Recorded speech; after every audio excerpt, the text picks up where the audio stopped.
All right, shall we go ahead and get started? Dive back into, I'm getting my commanding voice on. Dive back into Hebrews 5 today.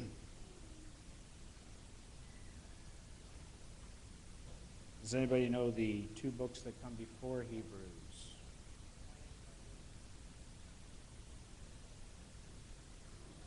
Okay. Adam does. It's Titus and Philemon. Okay. There's a song I could teach you, but I've only got 20 minutes. Everyone does it a little bit differently, too. Okay.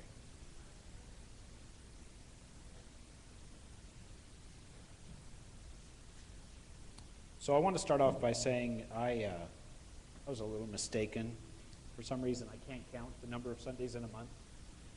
So I was just sure that there were 5 Sundays. I don't even know how that's supposed to happen. But that means that today we're going to squish a few things together. Because I have a very important thing that I need to share that was going to be on the 5th Sunday. But since that doesn't exist, we're going to move that up to the 4th Sunday, which means the 3rd Sunday we're going to have to squish a couple of things together. But they squish nicely. So that's good. So let's go ahead and start in Hebrews 5, verses 1 through 10. And I'll just go ahead and read it. Josh, can you turn down the lapel a little bit, please? So, every high priest is a man chosen to represent other people in their dealings with God. He presents their gifts to God and offers sacrifice for their sins. And he is able to deal gently with the ignorant and wayward people because he himself is subject to the same weaknesses. That is why he must offer sacrifice for his own sins as well as theirs. And no one can become a high priest simply because he wants such an honor. He must be called by God for this work, just as Aaron was. That is why Christ did not honor himself by assuming he could become high priest. No, he was chosen by God, who said to him, "You are my son. Today I have become your father." And in another passage, God said to him, "You are a priest forever in the order of Melchizedek." While Jesus was here on earth, he offered prayers and pleadings with loud cries and tears to one who could rescue him from death. And God heard those prayers because of his deep reverence for God. Even though Jesus was God's son, he learned obedience from the things he suffered. In this way, God qualified him as a perfect high priest, and he became the source of eternal salvation for all those who obey him. And God designated him to be a high priest in the order of Melchizedek. Okay, so a couple of different things. We have already gone through and discussed the qualifications for an earthly high priest, right? We spent some time going over verses 1 through 3. Well, if you continue reading on in Hebrews, you see that the author of Hebrews takes the opportunity then to say, okay, here's the qualifications for the human, here's the qualifications the way that Jesus meets them. So let's go ahead and explore those. The first qualification is that you must be chosen by God.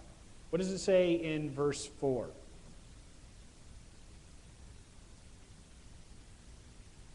What's that, Adam? Because you're called by God. Not because you want to. So it's not, remember, you can't sign up for High Priest University and graduate with honors. And you have to be chosen by God. So in verses 5 and 6, we see that it's explained how Jesus meets that. Sorry, I was just looking through James real quick. All right. 5 and 6. That is why Christ did not honor himself by assuming he could become high priest. Now let's take a look at that. Think about this. This is the Messiah, right? He's the Son of God. He's 100% man, but he's 100% God. How do we know that he didn't just assume that he was high priest? Is anybody familiar with the story of Jesus? After spending time in the desert with no food, no water, what happens immediately after that time? He was tempted. He was tempted, and every opportunity was presented for him to exalt himself to the level, quite frankly, he deserved. And in each and every response to those temptations, he answered with the Word of God. He did not assume to be the high priest. He was made to be the high priest. He was chosen by God. It was not him who stepped into the river and was baptized and said, "I'm God's son and I'm pleased." It was, that would be kind of interesting. But let's see the film adaptation of that one. But it was God who opened up the heavens and the Spirit came down like a dove. "This is my son, in whom I am well pleased." So Christ was chosen to be the high priest. He did not assume to take over it. In verses 2 through 3, "And he is able to deal gently with the ignorant and wayward people because he himself is subject to the same weaknesses." It's kind of hard to think of Jesus, because we elevate him to God-like status. It's kind of hard to think of him as a human with our frailties, with our weaknesses, our desires, a human body that could break down, skin that could be torn. We only really think about that when we think about the cross, but think about this. He cried out in prayer to his Father in the Garden of Gethsemane. He was so racked with what was before him. His skin bled. Blood poured out of his skin. So we're not talking about he suffered on the cross, therefore he suffered like humans. I don't know how many of you have been crucified. Raise your hand. Good. Well, that's kind of a practice that's gone to the wayside. But each and every one of you has been so racked and anxious over things in your life. Every single one of you has experienced what it's like to go days without food or water. Not necessarily food and water. Each and every one of you has had the experience of pain. You've had to learn things. You've had to suffer through things. And you continue to suffer through things because we are struggling to attain that which we already are. Jesus went through those. Think about this. How does one who is the authority learn obedience to authority? How does that happen? It says right here, in verse 8, "Even though Jesus was God's son, he learned obedience from the things that he suffered." So he suffered for us. And therefore, because he has suffered the things that we have suffered, he can relate to us. And he can understand and deal with us mercifully because he himself has dealt with these things. So he's relational. Then we get on to being a priest in the line of Melchizedek. Turn with me, if you will, to Psalms 110.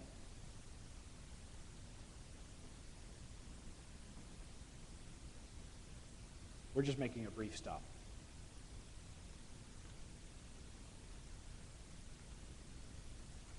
Psalms 110, this is a Psalm of David, and this is to point out something very clear to make sure that you understand as well.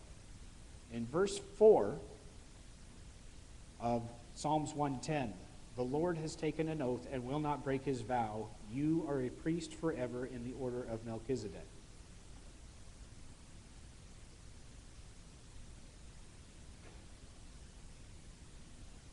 The Jews knew exactly who Melchizedek was. So much so that their once and former great King David included it in one of his songs of praise.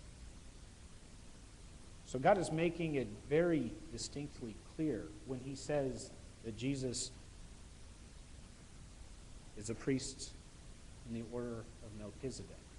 So what does that mean? We've talked a little bit about Melchizedek, but let's take a look at Genesis 14. I did say Psalms will be a brief detour. So Genesis chapter 14. Now, just a little bit of backstory. We're only going to read verses 17 through 20, but we're dealing here with Abram. Abram becomes who? Abraham. Now, Abram, before he was Abraham, had relations with his nephew Lot. And Lot had decided, not that kind of relations. I saw Josh's look. He did one.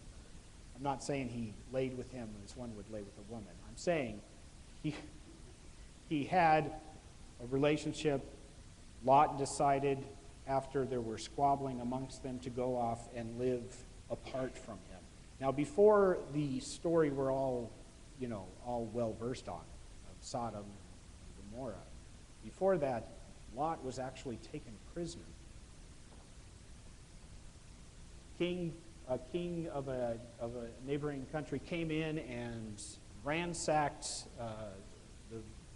the village of Sodom and took all the stuff, including Lot, because he was a nice, strong young man, and he'd make a good slave. So Abram responds to this. And he responds to it with not a huge, gigantic army, but he took 318 men from his own clan, basically. And he successfully kicked butt, seized back everything that had been taken, rescued Lot. And on the way back from this, he is met. So in verse 17, after Abram returned from his victory over Chedorlaomer and all of his allies, the king of Sodom went out to meet him in the valley of Sheba, that is, the king's valley. And Melchizedek, the king of Salem and priest of the God Most High, brought Abram some bread and some wine. Melchizedek blessed Abram with this blessing. Blessed be Abram by God Most High, creator of heaven and earth. And blessed be the God Most High who has defeated your enemies. Then Abram gave Melchizedek a tenth of all the goods he had recovered. Melchizedek. This is the first mention, and up until Psalms, the only mention of him. So where does he come from? It says that he's a priest of the God Most High. The word that's used there in the Hebrew is El Elon, which means specifically God on high. So he's the priest of the God on high. It says that he is the king of Salem. Do you know what Salem means? It means peace. It's a version of shalom, which is still a greeting that's even used today, which means peace. Shalom means peace be with you. Salem is peace. So he's the king of peace. Melchizedek itself means king of righteousness. So he's the king of righteousness. He's the king of peace. So he is the ruler of Salem. Not only is he the ruler of Salem, but he is the high priest of Salem. Now I want you to think back here to the burning bush. What happened at that burning bush? God proffered forth to Moses, "You will go forth and bring my people out of captivity." And Moses several times denied that. Send somebody else. I can't do it. I get tongue-tied. In fact, kind of funny, when I was reading the story to you, I got tongue-tied. That's how tongue-tied Moses got.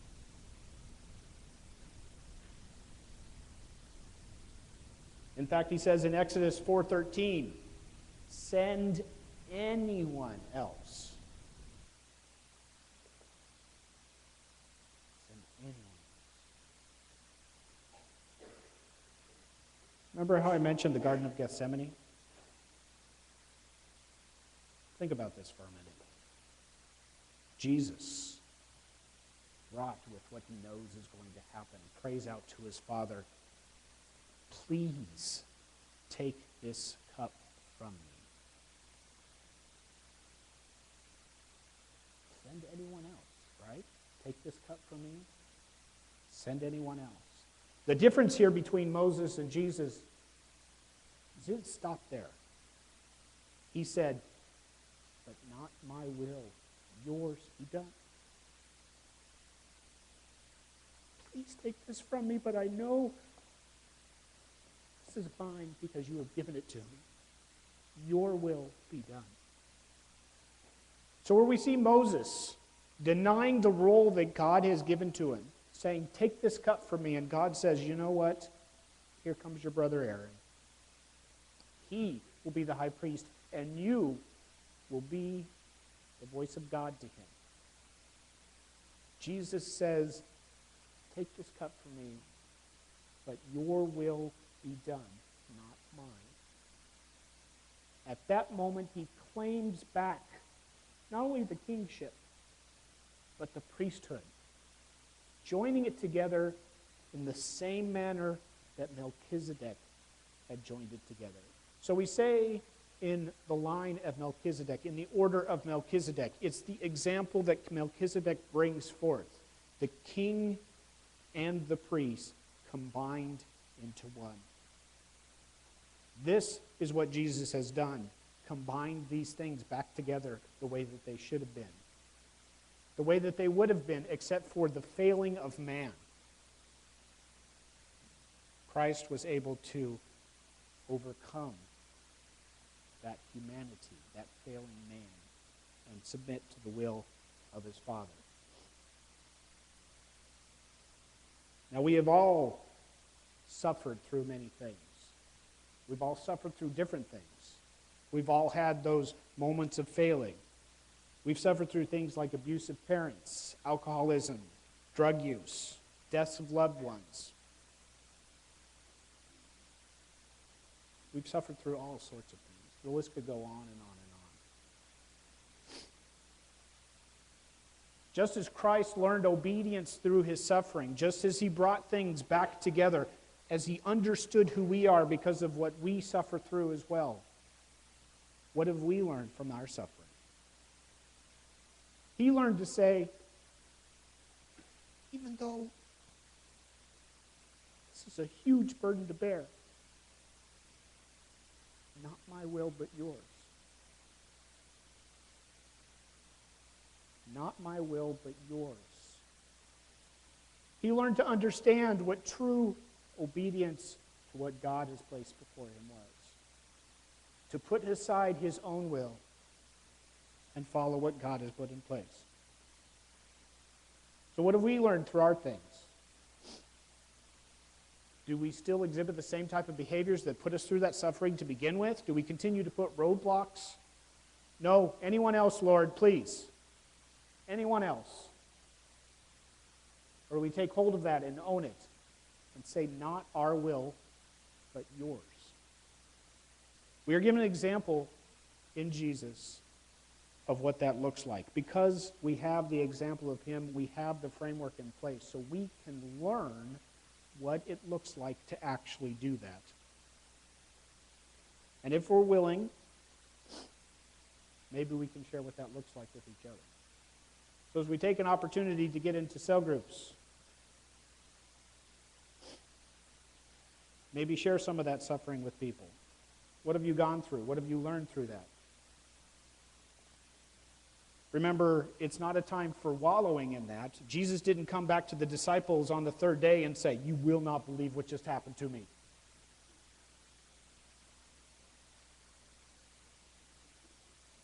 He didn't say, oh, poor me, they crucified me. Can you feel me? Can we just dwell on the fact they killed me? But he came back as a conqueror. though they have killed me, though they have put me to death, though I have suffered, I have conquered, because it was not my will but his. How have you conquered? Because of following God's will. His conquering signaled a new phase in his ministries. What does your conquering of your suffering signal for you? What are you prepared to do? What can you do now that you could not do before? Those are the things we need to discuss. Not why I will, but yours. Let's go ahead and take the opportunity to get into our cell groups and discuss those things. Next Sunday, it'll be wrapped with a pretty bow. See you in about 20 minutes.